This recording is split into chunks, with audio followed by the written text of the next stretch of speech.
I'm going to miss all of this. Look at it. When you're trying to sell, the shades all have to be up. Light is money. Remember that. What does that smell? Oh, that's cinnamon. It gives the place a homey feel. Smells like a whorehouse. Is that a fact? Yes. And what does a whorehouse smell like, sir? Well, it smells like this.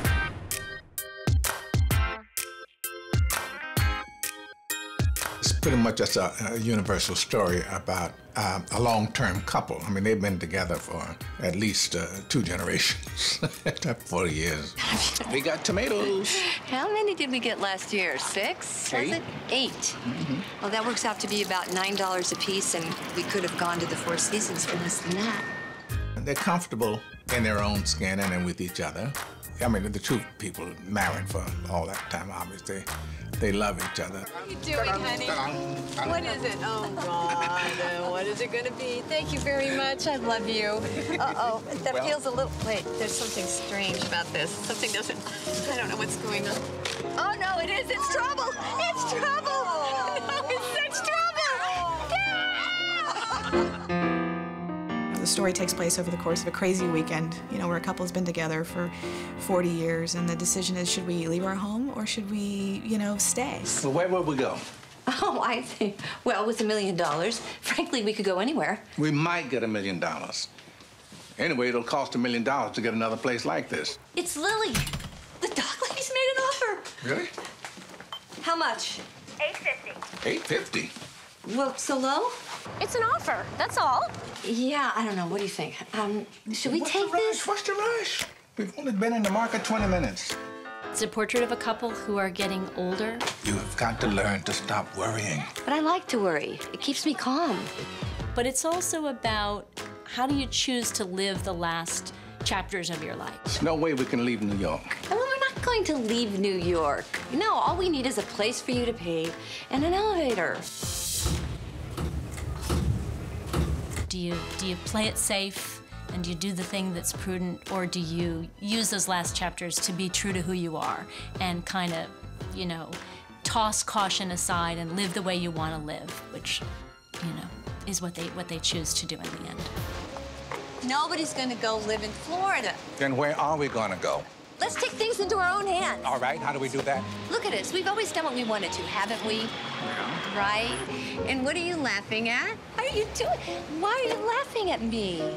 You're reminding me of that girl with glasses that I painted so long ago. Yeah? Yes. Well, here she is. And I'll tell you one thing. You're not going to get my clothes off so easily this time, mister. Want to bet? For me, this film is about a turning point in people's lives. When you get 50, 60 on, you can suddenly decide, if you're lucky, that the end of your life, the last portion of your life, doesn't have to be a gentle slope towards death. It can be a steep climb and then you fall off the edge. I'm going to miss all of this. Look at it. And why are we moving? Okay. Right here. Hello? Yes, this is Dr. Kramer. Dorothy's come around. She's conscious. Why don't you come by tomorrow morning? She's putting up a fight. Yeah. She doesn't know where she is. She doesn't know where she's going. Like us. Mm-hmm. Like us. It's been lovely. It's just an honor to work in a film where the two of them are paired, and they had never worked together before. And the dynamic they have, you know, Morgan is very still and, you know, authoritative, and then you see Diane who comes in with this energy, and I think the balance has been what's interesting, and it's fun watching them kind of play off one another in different ways than perhaps you've seen them recently. So they're a good pairing. Yeah. What do you think? Well, no, look at this. No? Look at this. No, Where? Here. This is, this one's at Franklin Street? Mm-hmm. Cute? What's that mean? That means it's small. Oh. So, wait a minute. What about over here? Oh, no, here's one. Look at this one in Brooklyn. It's in Brooklyn. 2 bedrooms, lots of space and light, old world charm. That sounds great, doesn't it? That's our listing, Alex. Well, in that case, we should be able to get it cheap, right? You think? Yeah, why not? It's great to be doing it with Diane. I'm having a real joyful time making love to her.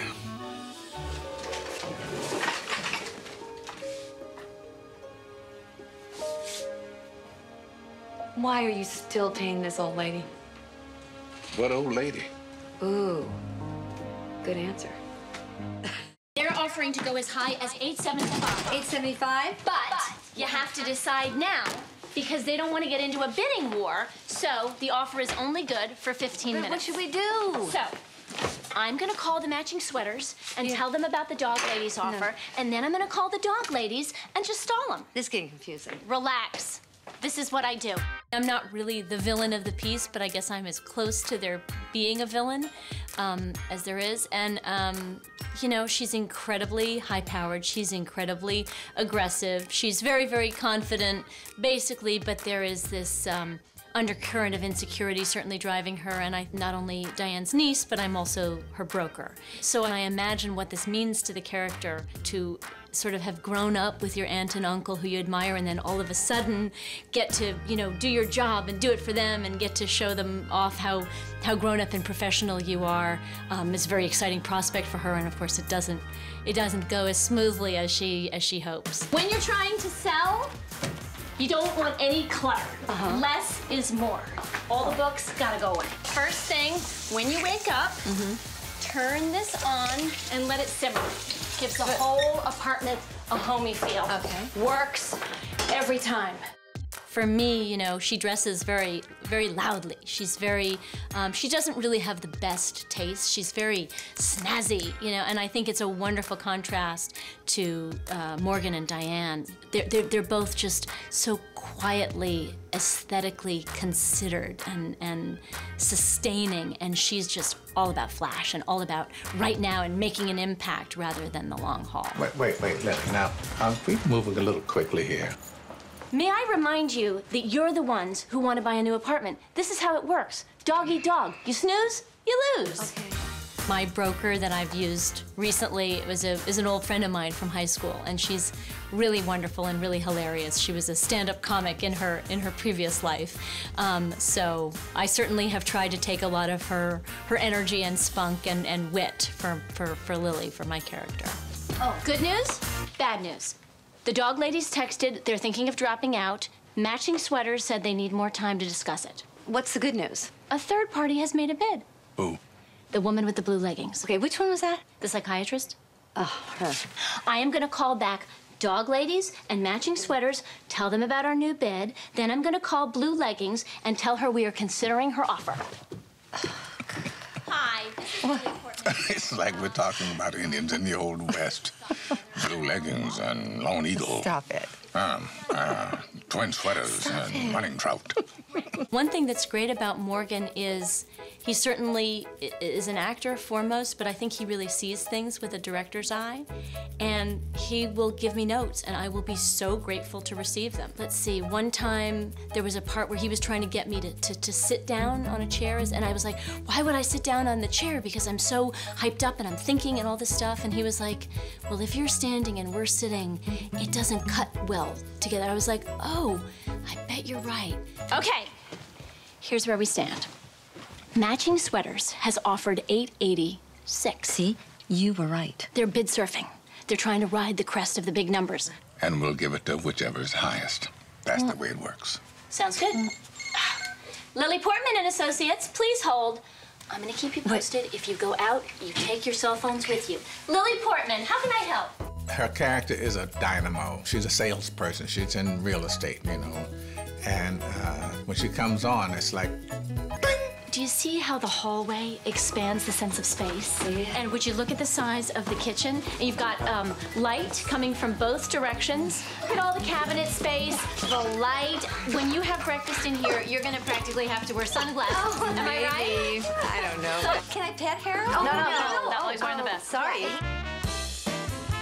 Everybody, particularly in New York, has real estate stories. It's a jungle. Yeah. Now we're looking at some place. Reminds me of my grandmother's. Oh, what do you think? I've seen better. Yeah, are you interested in buying? Me? God, no. I just like to look. This wall. What does this wall do? Hold up the ceiling, maybe?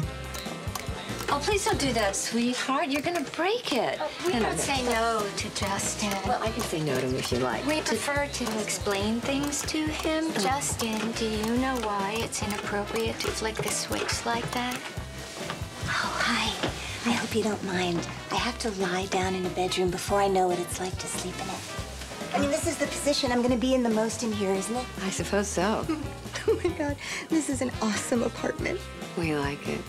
I think if the movie is about anything, it's about kind of the clash of old New York and new New York. People who've lived in the city all their lives and thinking, well, I could get $1 million for my apartment. Surely I should sell it. And the younger person, who would be me, you know, trying to talk, you know, hard reality, the pragmatist, and you gotta move fast, you gotta do this, you gotta do this, as opposed to the slower rhythms at which they've always lived their lives in New York, and how it's becoming a New York they don't recognize. A New York love's just begun.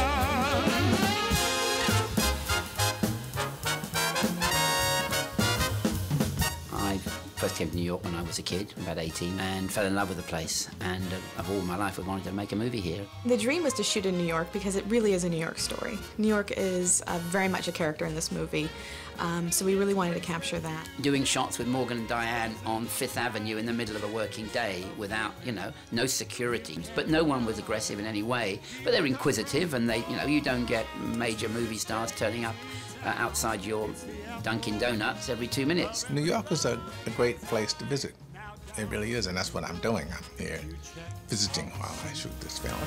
Morning, Mr. Rahim. Good morning, Mr. Carver. Good morning, Dorothy. So, tomorrow's a big day. You ready to move? I don't know. I would get out of here in a minute if I could. Where would you go? Where would I go? New York is the best city in the world.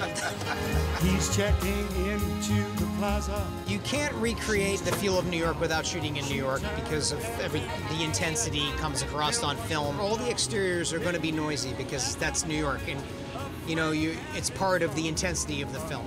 Dealing with all those difficulties, the crew people in New York are, you know, really want to work on films because it's not easy, but we get that's the world that we live in, and that's how we do it. So do you want to see this place?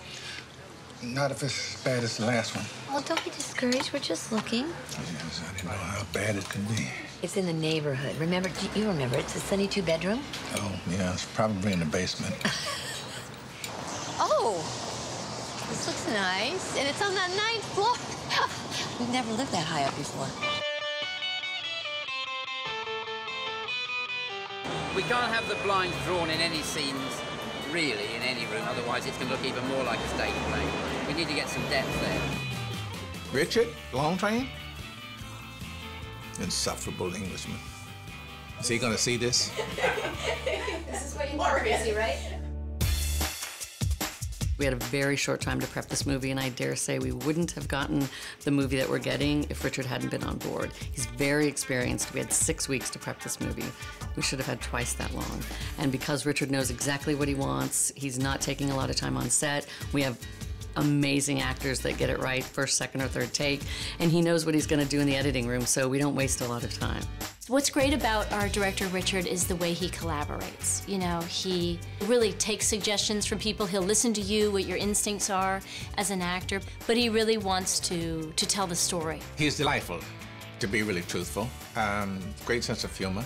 I think he's got very large ears, and I appreciate that in a director, being able to listen, change things. I think we're having a good time. Just don't tell him I said that. What's the matter, sweetheart? What happened? What's wrong? Alex, something's wrong with Dorothy. What? What's the matter with you? I found her on the kitchen floor in her own urine, and then when I picked her up, she screamed. Do you know what I mean? Yeah. Okay, Dorothy, let's see what's going on here. It's highly probable it's a ruptured disc, but we'll need to do a CAT scan. CAT scan? For sure, yeah. Is that expensive? Alex. Just asking, Ruth. It's not cheap, Mr. Carver. How much? Around $1,000. Oh. Okay. Yeah, so, okay. Yeah, we should do this right away. Yeah. Right. Yeah. I always kind of like to say I don't ever have a vision for a movie. I don't really know with any movie I've ever made where it's going to end up. I have an idea not a vision. And then gradually, with all the skillful people around me, you know, production designers, I wasn't going to make their apartment as eclectic as Brian Morris has done. He said, let's make them, you know, they're artists. Why do they have to have bad furniture? So they've got some important bits of furniture in there. No one's going to really know they're important unless you're a furniture head. But there's some good pieces, you know. I've read about these open houses. People steal things. Okay, I will nail the furniture to the floor, all right? Don't like the idea of all those people in here poking through our things. You don't have to be here. You do not have to be here. You can take a walk. You can go see a movie. Well, I might do that. And this film particularly is about people. It's not a plot-driven movie, you know, there's no big gunfight at OK Corral at the end of it. There's just emotions, warmth, humor, sadness. So you can't be driven by plot. You have to be driven by those little nuances of characters and actors.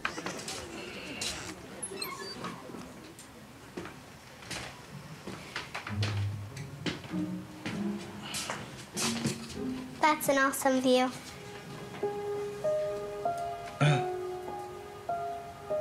Yeah, we like it.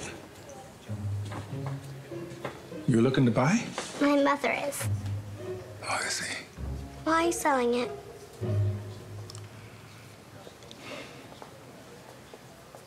That's a good question. Do you have a dog? Yeah. She's in the hospital right now. What's happened? She's just old.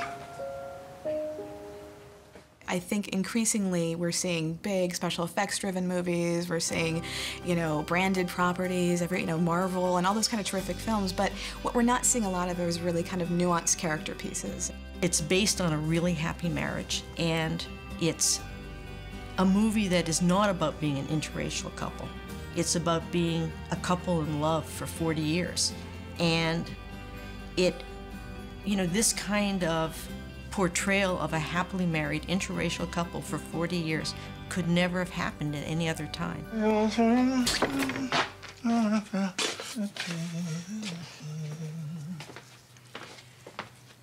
And foolish, though it may seem to me. I think when you make a film, hopefully like this, that's about people, and it's a feel-good movie. It's funny, but it's also poignant and about something. I hope it's kind of for everybody. I think that there's a hunger for these types of films that really examine real life. Those few days were like one big roller coaster ride. The important thing is, it brought us back here, together, back to our senses and to our home.